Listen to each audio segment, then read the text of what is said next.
Society today is composed of a series of institutions. From political institutions, legal institutions, religious institutions, to institutions of social class, familial values, and occupational specialization, it is obvious the profound influence these traditionalized structures have in shaping our understandings and perspectives. Yet, of all the social institutions we are born into, directed by, and conditioned upon, there seems to be no system as taken for granted and misunderstood as the monetary system. Taking on nearly religious proportions, the established monetary institution exists as one of the most unquestioned forms of faith there is.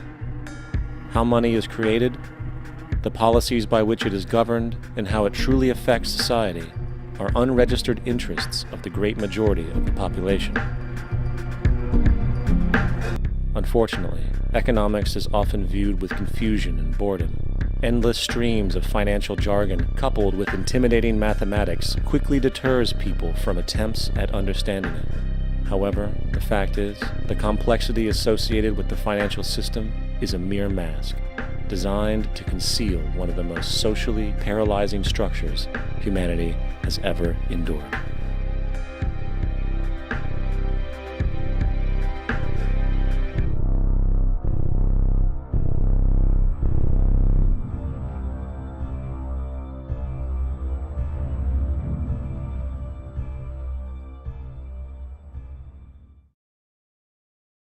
A number of years ago, the Central Bank of the United States, the Federal Reserve, produced a document entitled Modern Money Mechanics. This publication detailed the institutionalized practice of money creation as utilized by the Federal Reserve and the web of global commercial banks it supports. On the opening page, the document states its objective. The purpose of this booklet is to describe the basic process of money creation in a fractional reserve banking system. It then proceeds to describe this fractional reserve process through various banking terminology, a translation of which goes something like this. The United States government decides it needs some money, so it calls up the Federal Reserve and requests, say, $10 billion. The Fed replies, saying, sure, we'll buy $10 billion in government bonds from you. So the government takes some pieces of paper, paints some official-looking designs on them, and calls them treasury bonds. Then it puts a value on these bonds to the sum of $10 billion and sends them over to the Fed. In turn, the people at the Fed draw up a bunch of impressive pieces of paper themselves, only this time calling them Federal Reserve notes, also designating a value of $10 billion to the set. The Fed then takes these notes and trades them for the bonds. Once this exchange is complete, the government then takes the $10 billion in Federal Reserve notes and deposits it into a bank account. And upon this deposit, the paper notes officially become legal tender money, adding $10 billion to the U.S. money supply. And there it is. $10 billion in new money has been created. Of course, this example is a generalization, for, in reality, this transaction would occur electronically, with no paper used at all. In fact, only 3% of the U.S. money supply exists in physical currency.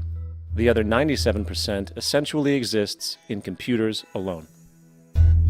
Now, government bonds are, by design, instruments of debt, and when the Fed purchases these bonds, with money it essentially created out of thin air, the government is actually promising to pay back that money to the Fed. In other words, the money was created out of debt. This mind-numbing paradox of how money or value can be created out of debt or a liability will become more clear as we further this exercise.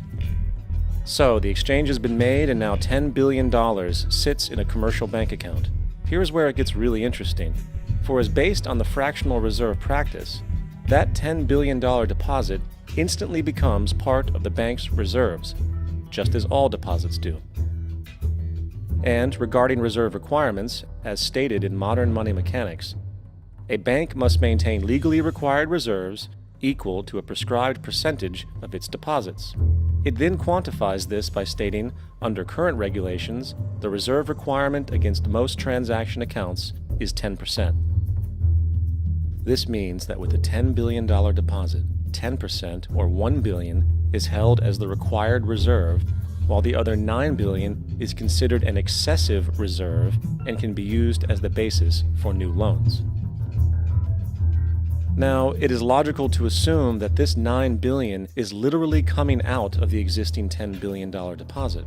However, this is actually not the case. What really happens is that the $9 billion is simply created out of thin air on top of the existing $10 billion deposit. This is how the money supply is expanded. As stated in Modern Money Mechanics, of course they, the banks, do not really pay out loans from the money they receive as deposits. If they did this, no additional money would be created. What they do when they make loans is to accept promissory notes, loan contracts, in exchange for credits, money, to the borrower's transaction accounts. In other words, the $9 billion can be created out of nothing simply because there is a demand for such a loan and that there is a $10 billion deposit to satisfy the reserve requirements. Now, let's assume that somebody walks into this bank and borrows the newly available $9 billion. They will then most likely take that money and deposit it into their own bank account. The process then repeats, for that deposit becomes part of the bank's reserves. 10% is isolated, and in turn 90% of the $9 billion, or $8.1 billion, is now available as newly created money for more loans. And, of course, that 8.1 can be loaned out and redeposited, creating an additional 7.2 billion, to 6.5 billion, to 5.9 billion, etc.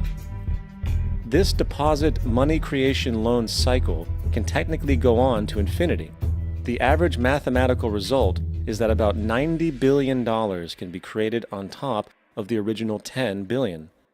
In other words, for every deposit that ever occurs in the banking system, about 9 times that amount can be created out of thin air. So, now that we understand how money is created by this fractional reserve banking system, a logical yet elusive question might come to mind.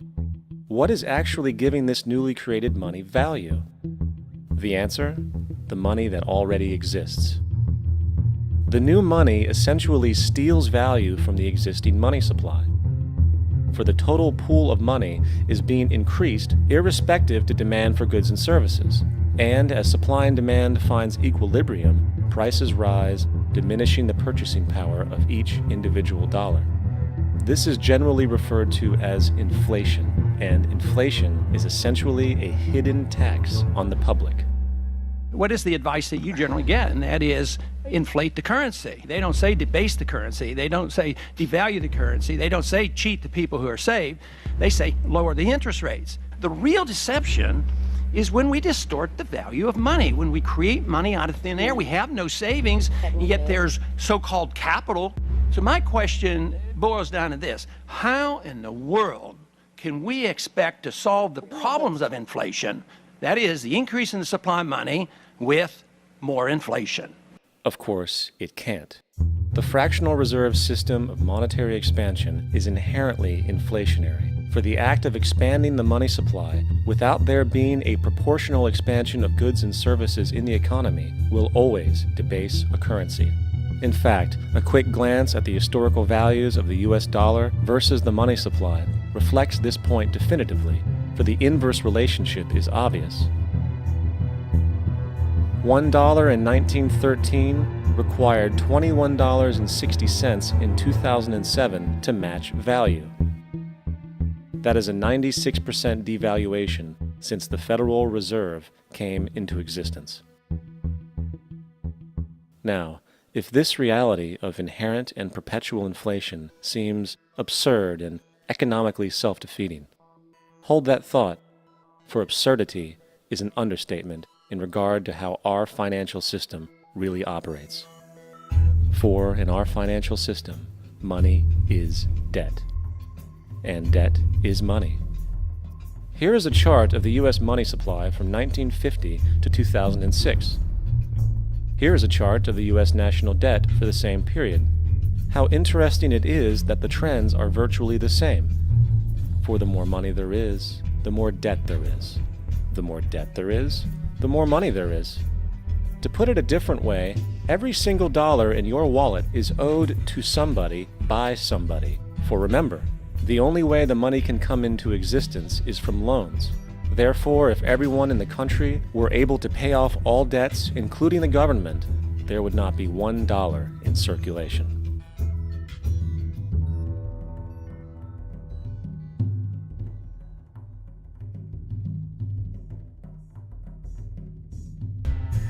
Now, so far we have discussed the reality that money is created out of debt, through loans. These loans are based on a bank's reserves, and reserves are derived from deposits. And through this fractional reserve system, any one deposit can create 9 times its original value, in turn debasing the existing money supply, raising prices in society. And since all this money is created out of debt and circulated randomly through commerce, people become detached from their original debt, and a disequilibrium exists, where people are forced to compete for labor in order to pool enough money out of the money supply to cover their costs of living. As dysfunctional and backwards as all of this might seem, there is still one thing we have omitted from this equation. And it is this element of the structure which reveals the truly fraudulent nature of the system itself: the application of interest. When the government borrows money from the Fed, or when a person borrows money from a bank, it almost always has to be paid back with accrued interest. In other words, almost every single dollar that exists must be eventually returned to a bank with interest paid as well. But if all money is borrowed from the central bank and is expanded by commercial banks through loans, only what would be referred to as the principal is being created in the money supply. So then, where is the money to cover all of the interest that is charged? Nowhere. It doesn't exist. The ramifications of this are staggering, for the amount of money owed back to the banks will always exceed the amount of money that is available in circulation. This is why inflation is a constant in the economy, for new money is always needed to help cover the perpetual deficit built into the system, caused by the need to pay the interest. What this also means is that mathematically, defaults and bankruptcy are literally built into the system, and there will always be poor pockets of society that get the short end of the stick. An analogy would be a game of musical chairs, for once the music stops, somebody is left out to dry. And that's the point. It invariably transfers true wealth from the individual to the banks. For if you are unable to pay for your mortgage, they will take your property. This is particularly enraging when you realize that not only is such a default inevitable due to the fractional reserve practice, but also because of the fact that the money that the bank loaned to you didn't even legally exist in the first place. Think about it. Money is created out of debt. And what do people do when they are in debt? They submit to employment to pay it off. But if money can only be created out of loans, how can society ever be debt-free? It can't. And that's the point. And it is the fear of losing assets coupled with the struggle to keep up with the perpetual debt and inflation inherent in the system, compounded by the inescapable scarcity within the money supply itself, created by the interest that can never be repaid, that keeps the wage slave in line, running on the hamster wheel with millions of others, in effect powering an empire that truly benefits only the elite at the top of the pyramid. For, at the end of the day, who are you really working for? The banks. Money is created in a bank and invariably ends up in a bank. They are the true masters, along with the corporations and governments they support. Physical slavery requires people to be housed and fed. Economic slavery requires people to feed and house themselves. It is one of the most ingenious scams for social manipulation ever created, and at its core, it is an invisible war against the population. Debt is the weapon used to conquer and enslave societies, and interest is its prime ammunition.